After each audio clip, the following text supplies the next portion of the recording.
This YouTube video edition of On the Money with Peter Hebert is titled, I Am Awake. This is Peter English, wearing my V for Vendetta mask, just for fun, standing in for Mr. Hebert since he is incognito. So, please, I don't want you to confuse me with Anonymous, since I am not a computer hacker. But I think Anonymous indeed does have a point, and it is precisely this. We are legion. We are many. We do not forgive. And we do not forget. As you may know, the English handed down to the colonists the great tradition of rights established under the Magna Carta of 1215 when the Lords forced King John to sign on the dotted line. Prior to that, in 1100 the powers of King Henry I were limited under the Charter of Liberties. When the pages of history turned and the 18th century finally rolled around, the Declaration of Independence of 1776 distilled the ideals of individual liberty as expressed by John Locke and the Continental philosophers. What Thomas Jefferson did was to summarize this philosophy in self-evident truths and set forth a list of grievances against King George III in order to justify before the world the breaking of ties between the colonies and the crown. One of the most popular quotes attributed to Benjamin Franklin is this: "The refusal of King George III to allow the colonies to operate an honest money system, which freed the ordinary man from the clutches of the money manipulators, was probably the prime cause of the revolution." It's ironic, and it reminds me of the line from Pink Floyd's song Wish You Were Here. We're just two lost souls swimming in a fishbowl, year after year, running over the same old ground. What have we found? The same old fears. And just what are those same old fears? It's not just the tyranny of bad government. It's the tyranny of the same money manipulators run by what many now recognize as the synagogue of Satan, enabled by the corrupt whores in government. Yes, King George III was a madman. That madness was the result of the sovereign debt owed to the Bank of England as a result of the French and Indian War. King George turned to the colonists for a shakedown, and we in turn shook him off. Every empire with rulers who have imperial ambitions are beset by a touch of megalomania. Do the names George Bush and Barack Obama ring a bell to any of you? Any intellectually honest student of America's governing documents must come away and conclude that the United States is indeed a republic.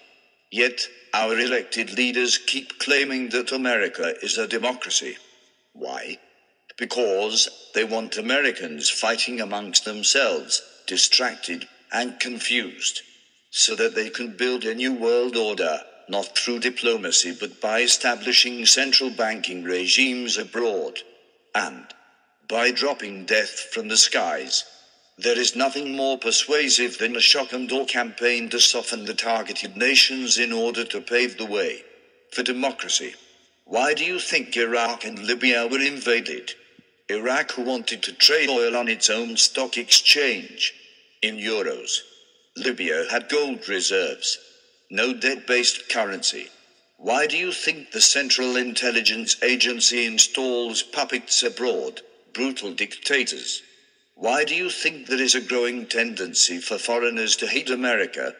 Those foreign and faraway places and with exotic names, they are the new colonies of the New World Order. And mark my words, one day they will rise up and do what they have to do to regain their liberties and self-determination.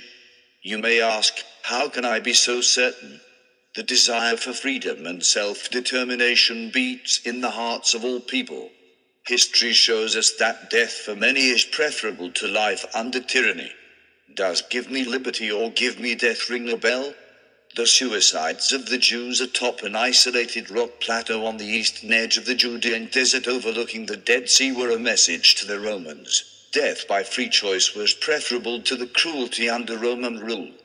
Those horrific suicide bombings of the Palestinians were also tragic. We've all been propagandized to believe that they were deranged jihadists, terrorists. Perhaps. I'm more inclined today to view these tragic souls as those who threw their lives onto the gears of an oppressive and demeaning political machine called Zionism that denied them their basic rights. Like King George III, Mr. Obama will be hated. Mr. Obama will need to do what Mr. Bush has done. Go into hiding. Perhaps somewhere in South America, where Mr. Bush and the Nazis fled. If you think this sounds ridiculous or far-fetched, you are still asleep. And it's time to wake up. You think America is a free country, right? Well, guess what? America is a vassal state to the Crown of England. America pays tribute in the form of taxes to an offshore corporation called the Internal Revenue Service that forwards the interest payments owed to the City of London's holders of the sovereign debt of the United States of America. Let's talk about the British invasion. I'm not talking about classic rock. I'm talking about the War of 1812, when the English marched into town to torch the President's palace. James and Dolly Madison ran for their lives. When it was over, the English got what they had wanted: a renewed charter for a central bank. Today, we have the Federal Reserve System, run by the same conniving money manipulators, enabled by the political whores. The Federal Reserve has created every boom and bust cycle for their insider cronies, at our expense and ruin. These conniving and wanking banksters are hell-bent on imposing a new world order by both stealth and force onto the planet's population. It's about our RFID chips and 666. Let me quote Alex Jones: "We are not your slaves." The answer to 1984 is 1776. Your new world order will fail. I have read the good book, and it says this: we win and you lose. You shall see your own fate, and be cut off forever from the book of life. That's right. You get completely cut into pieces. Those who do not embrace the good book, they shall be the hammer of the gods. They will be the hammer, and you shall be the anvil.